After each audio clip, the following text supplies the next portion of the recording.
Do you trust the government to control and manage all of your data and your digital identity? Do you trust the government to keep your information secure? Well, it seems we're going to have to, because the government's digital ID law has now passed, despite objections from the coalition and from One Nation. It seems we're now stuck with a digital ID, which, while voluntary at the moment, might not be voluntary for that long. Now, ironically, this was actually bad timing.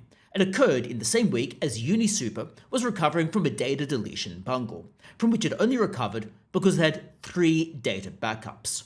Now, in this case, it appears it was an accidental data deletion. But worse, during this time period, we had the ironically named MediSecure hacked. It was hacked with a ransomware data breach.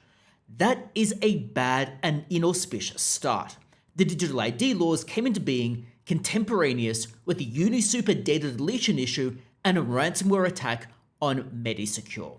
The timing couldn't be worse, unless of course it occurred during the Optus hack or the Medibank hack or any number of other hacks where data was breached. In essence, we've had so many data breaches and so many hacks and so many data bungles, it beggars belief the government thinks this is a good idea. And indeed, I'm not sure the government is doing this in our best interests so much as to amass more and more control. With the sheer number of data breaches, one wonders why on earth would Australians actually want this? Why would voters want a digital ID? Maybe politicians and the government do, but voters most certainly do not. This is yet another example of the government as a massive principal-agent conflict. A principal-agent conflict arises where a principal, for example a shareholder, hires an agent, for example a CEO, to perform a task for them. The conflict arises when the agent has different objectives and incentives from those of the principal. So for example, a CEO might want to go and donate shareholder money to a pet political cause, even if the shareholders don't want this. That would be an example of a principal-agent conflict. In this case, the politicians might want more and more control. They might want more and more data from their voters, even if the voters don't want this. It is a principal-agent conflict. Now at present, like I've said, the digital ID would only be used by government and would be entirely voluntary. But here, there are 2 operative parts to it, used by government and voluntary, and both of those have issues. Personally, I'm more concerned about the government having masses of data than some random company that is trying to sell me things that I don't need. After all, if we look at the hackneyed retort that Facebook or Meta has all of our data, so what does it matter if the government does? Well, that really makes no sense. Because Meta, so Instagram and Facebook, they just want to sell us random junk that we don't need. They're just advertising. It is to some extent a little bit pernicious in that it might waste our money and waste our time, but it isn't per se designed to control us necessarily. Now, we'll grant that there are concerns about Meta trying to control the narrative and the like.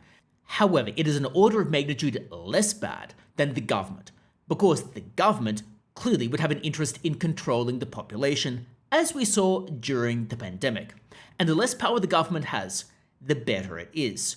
And the less power the government has, the less is its ability to implement Orwellian concepts, such as a social credit score, which has occurred elsewhere, or such as the debanking that occurred in Canada. The less government can control things, the better. Then there's the notion that this is voluntary. Well, that is itself myopic. It might be voluntary now. The government could change the law in the future. Often this would be couched in law and order rhetoric. It's couched in phraseology, suggesting it is in our best interests to keep us safe. But then there is the overreach effect of this. And even if their present intention is genuinely to make it voluntary, and genuinely to try to help voters, and I don't believe that, what about their future intentions? When setting laws, you need to consider what the possible outcomes from it are, and you need to guard against those. You don't just consider what is the present circumstance, you need to consider all of the future possibilities and the possibility for abuse. Further, the voluntary digital ID is a step toward compulsory ones. It's a step toward requiring a digital ID to do all manner of things. Maybe you'll need a digital ID to go to Centrelink. Maybe then you'll need a digital ID to open a bank account. Maybe you'll need a digital ID to access any government service. It's better to stop it now and not take that first step. Because once you've taken the first step, then the second step becomes a possibility. But that second step of further government control is never possible if you don't have the digital ID to begin with. So why then is this digital ID bad? Well, obviously, you've got the idea of government control. And also just imagine what happens if the government leaks personal information. Maybe a disgruntled employee might do so. Or maybe someone that is politically motivated, thinking they're acting altruistically by leaking data, might do so. This is not implausible. After all, just look at all of the shenanigans ongoing in relation to President Trump. The government could also start inching toward a social credit score. How long until you need a digital ID to open a bank account as well? And then the government will start demanding data from those bank accounts. And then how long until they start monitoring what you are buying and monitoring your expenditures, monitoring whether or not you're spending too much money on carbon-related expenditures. Already there are reports that banks are trying to come up with ways for people to assess how much carbon has gone into their expenditure. Just think about the government having access to that data and then penalizing people if they're seen as too polluting in the government's eyes. Now this might not occur. One might argue it is a small possibility. But why make that possibility slightly larger? Why not keep it at absolutely zero? It is better to completely avoid that possibility and reduce or remove that risk, rather than having the risk increase over time. Why open ourselves up to abuse when we can stop it right now by not having the digital ID?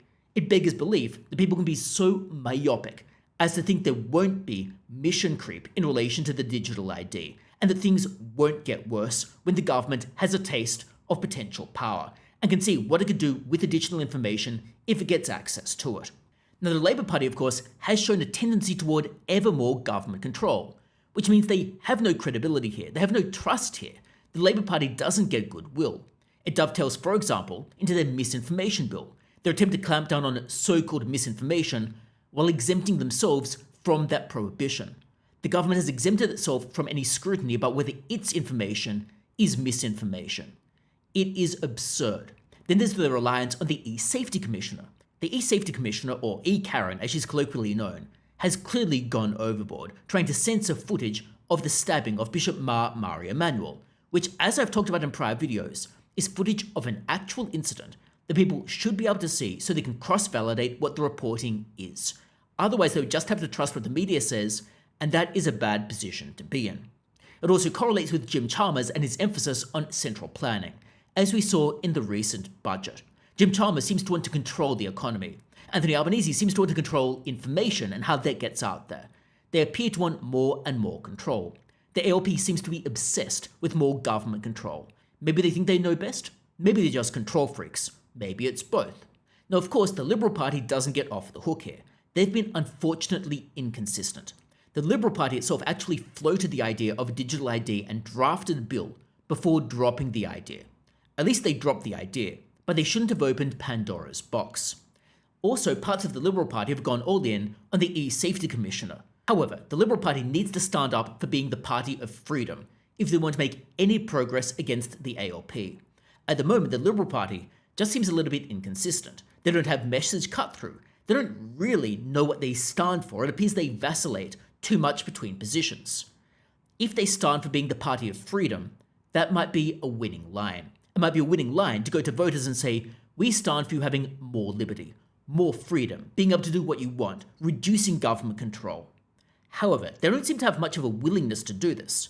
They are less bad than the ALP, but they certainly are not perfect, and they have been very inconsistent. This to some extent is why I think they are likely to lose the next federal election. They simply dither too much and don't have message cut through. One Nation, by contrast, and to its credit, has actually been very consistent on this issue. I'm not necessarily sure I agree with them on some other issues, but at least on the areas of government control, they seem to want to reduce it and prevent government taking control of more and more parts of society. Unfortunately, however, now that we have crossed the Rubicon into a digital ID, it appears that it's here to stay, and there is no going back. It is going to be difficult to repeal this bill, because when you repeal the bill, obviously the other side is going to start raising the law and order rhetoric. They're going to try to say that the digital ID is just here for our protection, and the people trying to remove it are simply trying to let wrongdoers off the hook. That's clearly what they are going to say, even though I would dare say the majority of voters don't want this bill to come into being. Now, of course, if the digital ID system is hacked or it has a massive data breach, it would clearly lose all credibility. which to be honest wouldn't surprise me at all if it occurs, because this would look like a honeypot to any potential hacker. So clearly you can see that I'm not convinced by the need for or desirability of the digital ID. But let me know your thoughts about this in the comments below. Do you think the government should have untrammeled access to all of your information and be able to control you with a digital ID? Or do you think that maybe the government should leave us alone? Let me know your thoughts.